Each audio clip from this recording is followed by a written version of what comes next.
त्यानंतर मुंबई पुण्यातल्या काही महत्त्वाच्या घडामोडी। सुरुवातीला बातमी आहे ठाण्यातून। बाळाच्या पोटात गर्भ आढळणं ही अगदीच दुर्मिळ बाब आहे। मात्र मुंबईतील एका दाम्पत्याच्या मुलाबाबत ही घटना घडली। 4 दिवसांपूर्वी त्यांना मुलगा झाला, मात्र त्याचं पोट फुगीर असल्याचं डॉक्टरांच्या निदर्शनास आलं। अवघ्या 4 दिवसांच्या बाळाच्या पोटातील गर्भसदृश्य गाठ काढून त्याचे प्राण वाचवण्यात डॉक्टरांना यश आलं। बाळ गर्भात असल्यापासूनच रेडिओलॉजिस्ट डॉक्टर भावना थोरात यांनी या संदर्भात याची माहिती पालकांना दिली होती। त्यानंतर बाळ जन्माला आल्यानंतर त्याच्या पोटात गर्भसदृश्य गाठ असल्याचं निदान झालं। त्यानंतर टायटन रुग्णालयातील डॉक्टर देवेंद्र तायडे यांनी या संपूर्ण घटनेचा अभ्यास करून 4 वर्षाच्या बाळावर शस्त्रक्रिया करून तो गर्भाचा अविकसित अंश काढून टाकला। बाळाच्या पोटात जी गाठ होती ती उजव्या बाजूला जी गाठ होती ती अगदी एक दुसरं बाळ होतं। म्हणजे जवळजवळ अडीच महिन्याचं का असं अंदाजे असं एक बाळ दिसत होतं। चक्क त्याच्यामध्ये बाळाचं डोकं दिसत होतं, मला बाळाचे पाय दिसत होते आणि एक हातासारखं सुद्धा मला दिसत होतं, म्हणजे एक सिंगल लिंब असल्यासारखा वरचा हात। ह्याला आम्ही फिटस इन फिटो म्हणतात। ही गोष्ट अगदी रेअर आहे, म्हणजे लाखोमध्ये एखादी केस होते। 31 जुलैपर्यंत निकाल लावण्याचं आव्हान खांद्यावर घेतलेल्या मुंबई विद्यापीठाकडून विद्यार्थ्यांचं नुकसान सुरूच आहे। कारण उत्तरपत्रिका तपासण्यासाठी प्राध्यापक व्यस्त असणार असल्यामुळे 31 जुलैपर्यंत कॉलेजेस बंद ठेवण्याचा निर्णय मुंबई विद्यापीठानं घेतलाय। त्यामुळे पुढचे 4 दिवस कॉमर्स, आर्ट्स आणि लॉच्या विद्यार्थ्यांना घरीच बसावं लागणार आहे। दरम्यान 31 जुलैपर्यंत विद्यापीठाला आणखी 4 लाख उत्तरपत्रिका तपासाव्या लागणार आहेत। मुंबई विद्यापीठाच्या रखडलेल्या निकालांवर आता चहूबाजूंनी टीका सुरू झाली आहे। एबीव्हीपीच्या पदाधिकाऱ्यांचा छात्रसत्ता नियुक्ती समारंभ विद्यापीठात पार पडला। या समारंभात अखिल भारतीय विद्यार्थी परिषदेनं कुलगुरू संजय देशमुखांच्या राजीनाम्याची मागणी करत भाजपलाच घरचा आहेर दिला। शिक्षण मंत्री विनोद तावडेंनी विधान परिषदेत जुलै अखेरपर्यंत निकाल लागण्याची हमी दिली होती, मात्र तरीही निकालाच्या गोंधळाची जबाबदारी स्वीकारून कुलगुरू संजय देशमुखांनी राजीनामा द्यावा अशी मागणी करून भाजप प्रणित अभाविपानं आपला विरोध दर्शवला।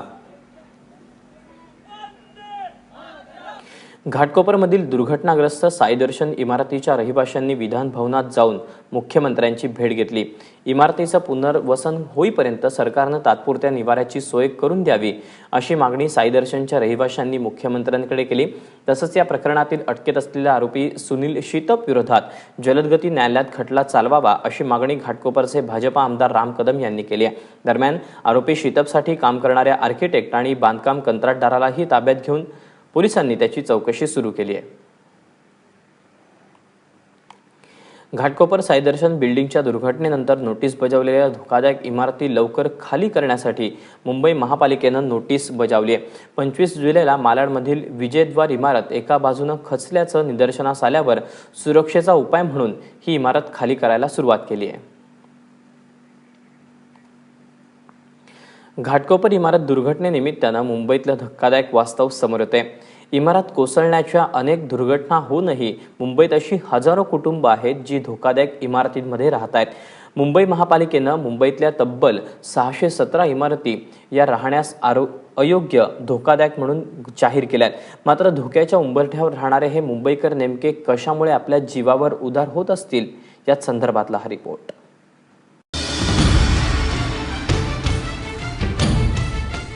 घाटकोपर इथे कोसळलेली साई दर्शन इमारत ही काही धोकादायक इमारत नव्हती।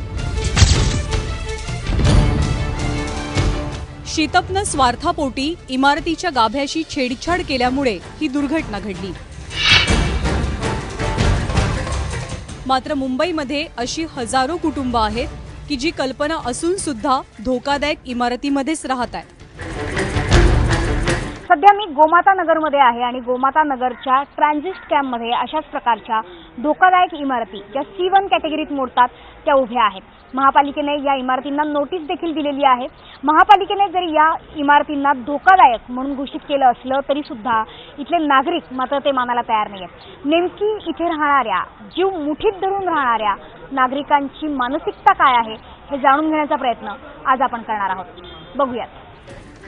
पुनर्वसनासाठी गेलो तर जागा गमवावी लागेल या भीतीपायी काही जण धोकादायक इमारतींमधली आपली घरं रिकामी करत नाहीयेत। मुंबई महानगरपालिकेनं जाहीर केलेली धोकादायक इमारतींची आकडेवारी डोळे पांढरे करणारी आहे। मुंबईत एकूण किती धोकादायक इमारती आहेत याची संख्या आहे 617 इतकी.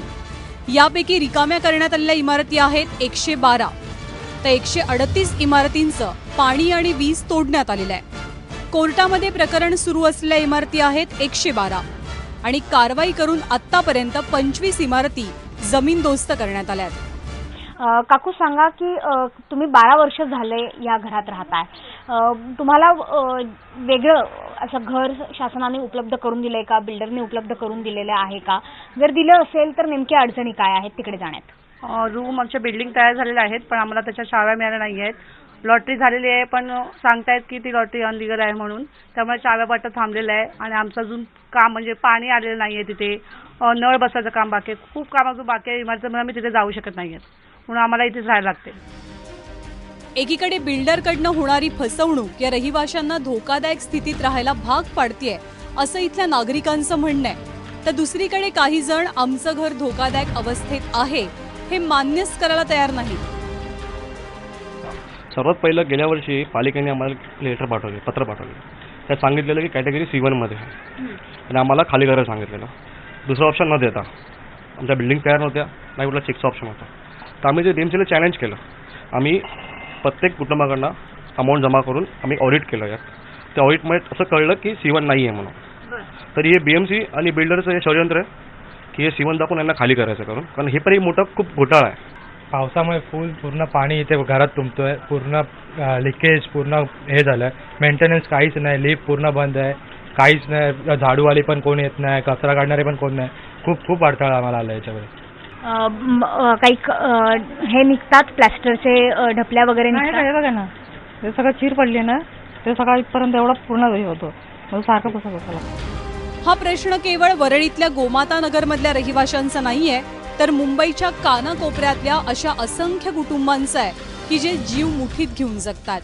मात्र तरीही धोक्याच्या या उंबरठ्यावरनं ते हलत नाहीयेत. यामागे अनेक राजकीय आणि अराजकीय कारण आहेत. धोकादायक असलं तरी राहतं घर सोडल्यावर कुणाकडे राहायला घरच नाहीये.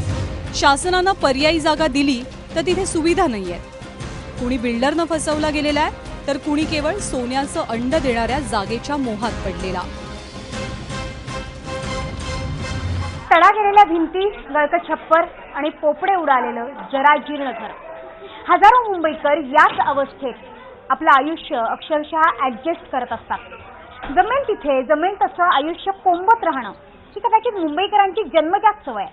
आणि याच सवयीला मजबूर होऊन की काय मुंबईकर कितीही धोका असला तरी सुद्धा आयुष्य पणाला लावतात. मात्र एकीकडे शासनाचा ढिसाळ कारभार, दुसरीकडे बिल्डरकडून फसवलं जाणं, तिसरीकडे या शासनाकडून होणाऱ्या कारवाईची भीती, तर चौथीकडे कायमच बेघर होण्याची भीती. याच भीतीच्या आणि नाईलाजाच्या चौकटीत मुंबईकर जन्मतो, वाढतो आणि संपतो सुद्धा. कॅमेरामन वैभवसह मनश्री पाठक, ABP माझा, मुंबई. एकीकडे अशी अवस्था असताना तिकडे नवी मुंबईत आज घडीला 315 धोकादायक इमारती आहेत. त्यातील 53 इमारती अति धोकादायक आहेत. एकूण 28,000 रहिवासी या इमारतींमध्ये जीव मुठीत घेऊन राहत आहेत.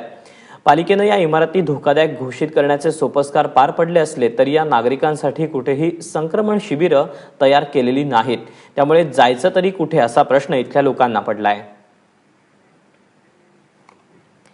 गेल्या काही दिवसांपासून मुंबईकरांवर ओढावणाऱ्या संकटांची मालिका पाहिली तर मुंबई महापालिकेचं प्रशासन झोपा काढतंय का असा सवाल कुणालाही पडेल. पालिकेच्या हलगर्जीपणामुळे झाड कोसळून एका महिलेला जीव गमवावा लागला.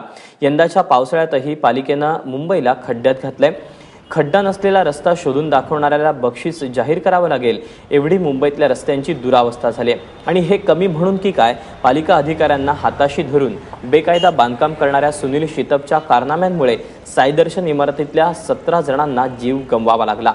या सगळ्या घटना पाहिल्यानंतर मुंबई महापालिकेचे अधिकारी खुर्ची उभवण्यासाठी पगार घेतात का असा सवाल विचारला जातोय.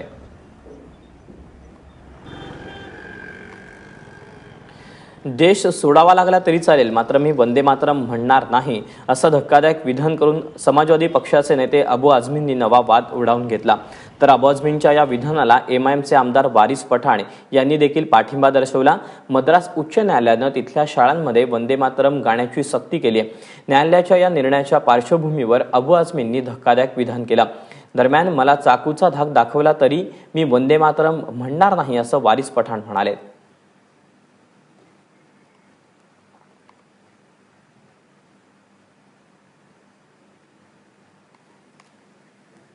तो अगर सच्चा मुसलमान होगा, इस्लाम को मानने वाला होगा, तो कभी वंदे मातरम नहीं पढ़ेगा, क्योंकि ये हमारे मजहब में इसको शिर्क समझते हैं. और सबसे बड़ा पाप अगर कुछ है तो भगवान के साथ किसी को शरीक करना है. हम दुनिया में इबादत करते हैं सिर्फ अल्लाह की, अल्लाह के अलावा किसी के आगे सर नहीं झुकाते. हमें इस मुल्क से निकाल दो, हमें गोली मार दो, अगर हमें थोड़ी भी इबादत, हमें थोड़ी भी इस्लाम की चाहत होगी, अगर सच्चे हम मजहब वाले होंगे, तो हम कभी भी वंदे मातरम नहीं पढ़ सकते. इसलिए कि उसमें जबान, जमीन की पूजा, जमीन का नमन करना है, और जमीन को बनाने वाला अल्लाह है, हम उसी को नमन करते हैं. अबू आझमींना वंदे मातरम म्हणायला एवढा त्रास होत असेल तर त्यांनी पाकिस्तानात जावं असा सल्ला शिवसेनेचे नेते आणि परिवहन मंत्री दिवाकर रावतेंनी दिला आहे. मी असं पाहिलंय की सभागृहामध्ये सुद्धा काही विशिष्ट लोक वंदे मातरम गीत चालू असताना बोलत नाहीत. खरं म्हणजे वंदे मातरमच्या संदर्भामध्ये जो उच्च न्यायालयाने निर्णय दिलाय तो देशाचा अस्मिता, स्वाभिमान आणि स्वातंत्र्य लढ्याचा एक सन्मान करणारा असा तो आहे. तो सर्वांना माहिती असावं की वंदे मातरम ते सर्वांना माहिती असावं याकरता तो दिलेला निर्णय आहे. ते जरी राष्ट्रगीत नसलं तरी ते राष्ट्रगान 100% आहे. म्हणून ते या देशाच्या मातीमध्ये राहणारा, या मातृभूमीवर प्रेम करणारा आणि या भारतात राहणाऱ्या, हिंदुस्थानामध्ये राहणाऱ्या प्रत्येकाला वंदे मातरमबद्दल आदर असलाच पाहिजे. त्याबद्दल दुमत असायचं कारण नाही. आता बातमी पालकांच्या लढ्याला मिळालेल्या यशाची. मुंबईतल्या शारदाश्रम शाळेच्या अवास्तव फी वाढीला पालकांनी केलेल्या जोरदार विरोधानंतर शाळेनं फीमध्ये 10,000ची कपात करण्याचा निर्णय घेतला. या कपातीचा फायदा सर्व विद्यार्थ्यांना होणार आहे.